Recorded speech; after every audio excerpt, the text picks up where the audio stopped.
respected Priyam madam,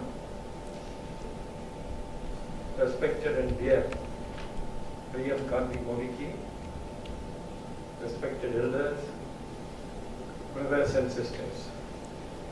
I am extremely happy today to launch this very important work. What if there was no Congress? Certainly our nation would have been a much better place, much more prosperous.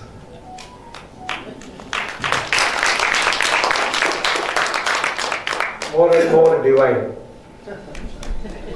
So to present this historically, we have one of the best-selling authors, young authors in our country, Madam Priyam Gandhi, with us today.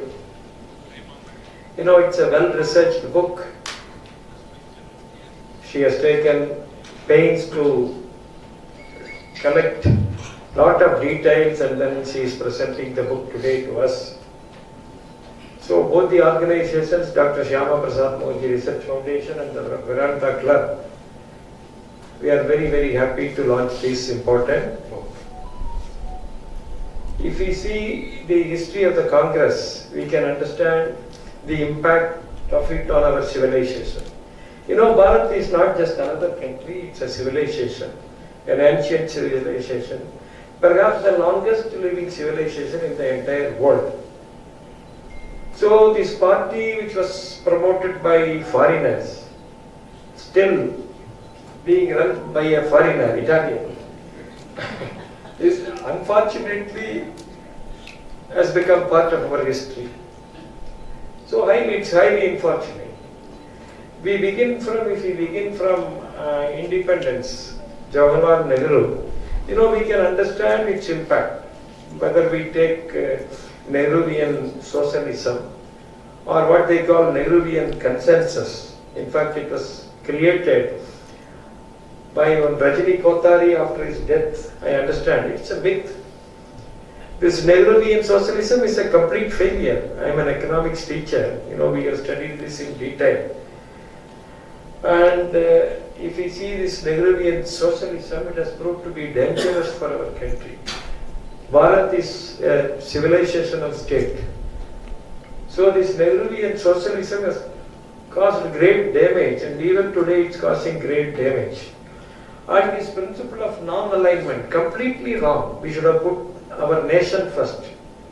Nation-centric approach should have been our top priority when we deal with the global, rest of the world at the global level.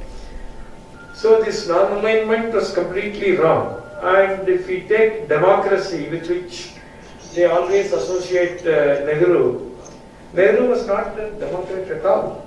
In fact, he was the one who brought the first amendment, and later he banned, as Ranganathan would often say, list some 200 works. And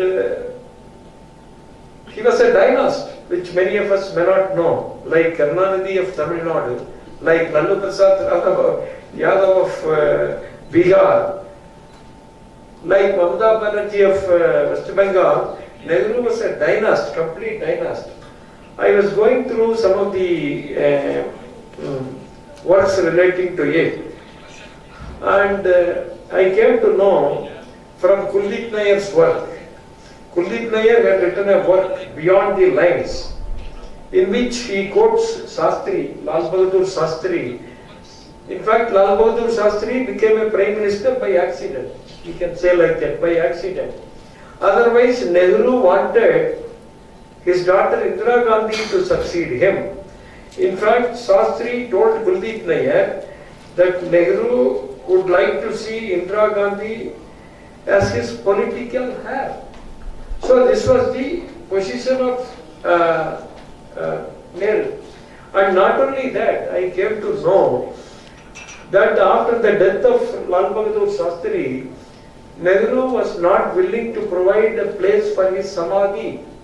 Only after Lalita Shastri said she would go fast unto death if a place was not provided to her late husband, You know, Nehru agreed to provide a place for Samadhi. Can we believe it?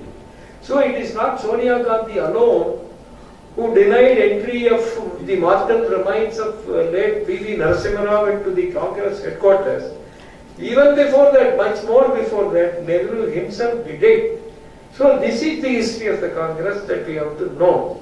So for the last 75 years, they have created a history, long narrative, that Nehru was a great man, Congress was a great party and all.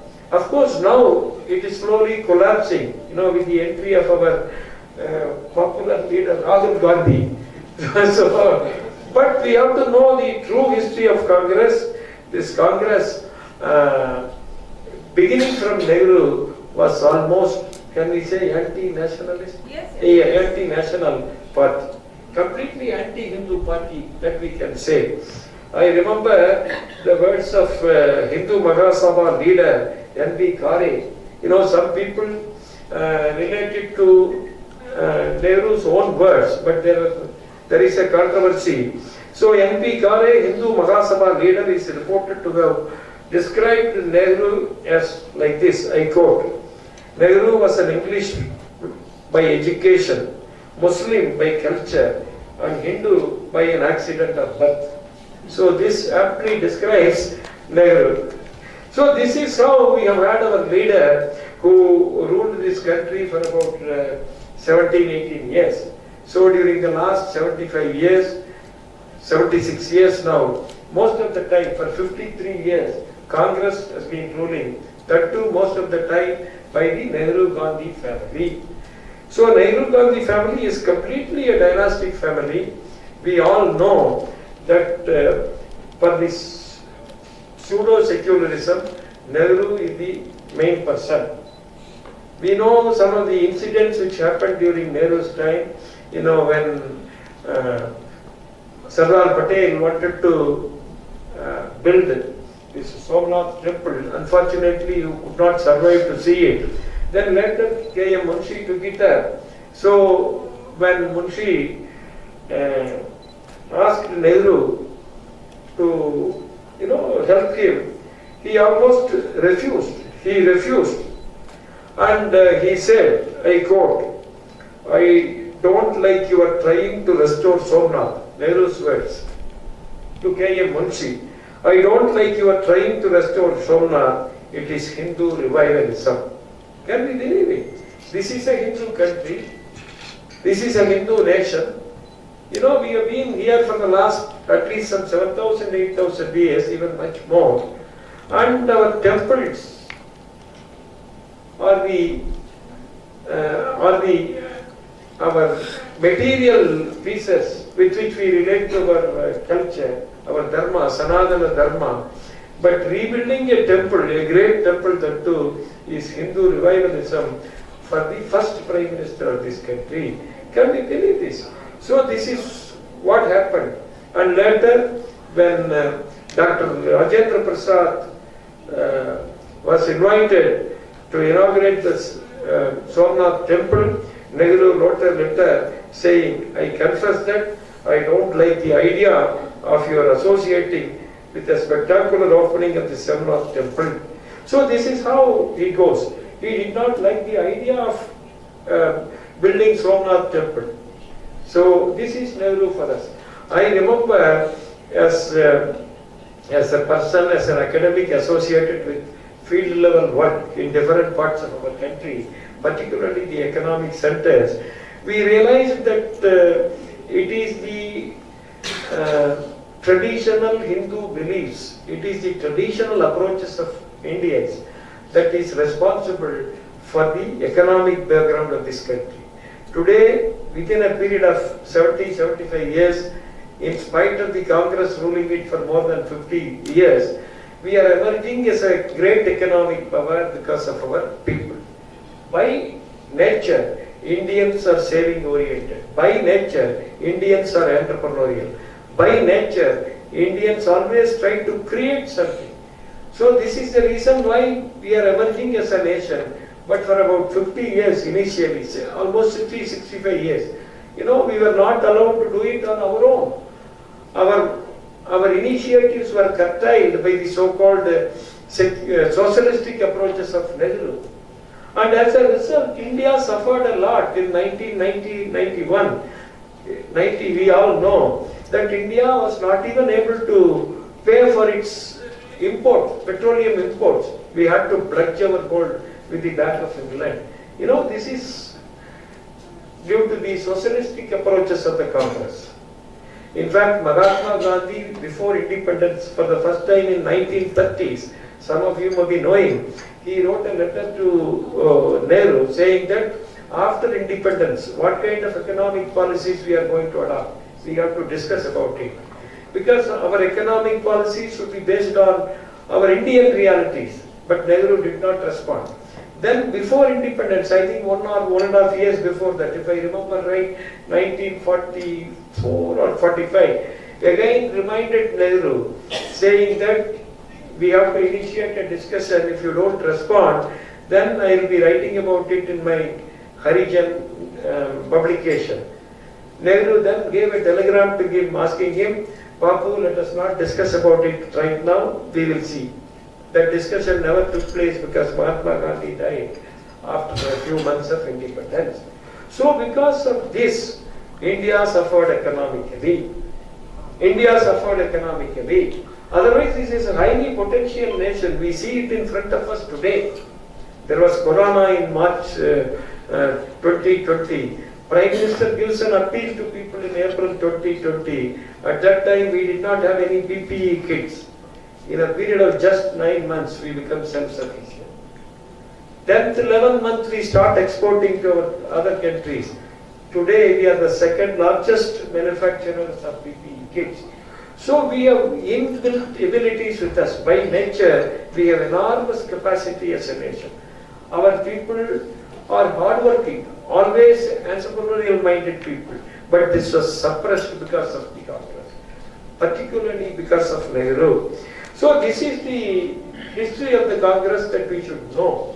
So all the major principles of Nehruvian Congress, whether it was his secularism, whether it was his non-alignment policy, or socialistic approach, have proved to be damages to our country. So it is high time that we know the history of Congress, particularly in Tamil Nadu. I was speaking with her because Tamil Nadu is one state which is highly religious, which have a very good background that is part and parcel of larger Hindu culture. North and south have always remained as brothers and sisters. The Bhakti movement started here some 1,000 years back. Always there is connection. Always in our texts written 2,000, 3,000, 4,000 years back, we always connect Himalaya with Kanyakumari. But unfortunately, due to the impact of missionaries, which was taken up later by EVR and his legal hairs, DMK, DK, now there is wrong narrative in Tamil Nadu. We still feel that Congress is a party with great background. This we have to, particularly the educated, allied sections like us, we have to understand this and we have to explain this to the people. Unfortunately, before the last assembly elections, there was survey across the country between Modi and Rahul. Who would you choose? There were only 2 states which chose Rahul Gandhi. One Kerala, second one Tamil Nadu. Can you believe it? Both highly educated states. This is because of the wrong narratives that are there in place. But largely now, that won't be there because nobody believes, even congressmen would not believe that Rahul Gandhi would become the Prime Minister. Congress would become the largest party in the country. No chance at all. That problem is not there today. But we have to understand the history of the Congress, what damage has it done to the great Hindu civilization. A civilization which has thousands of years of history. A civilization that was the topmost economic power for at least 5,000 and more years, as far as we know. So a civilization that remained as a Vishwa Guru to the rest of the world for several centuries together. So it is time for us to reclaim our civilization from a party like Congress in Tamil Nadu, from a party like Congress's alliance partner DMK. So it is high time. In that connection, we are very, very happy to have one of the best minds of our country today, a young mind, Madam Priyam Gandhi-Mody with us today. I don't want to take much time. So she will be presenting to us about her work, and then we may have discussion time. Thank you very much. Thank you so much, sir.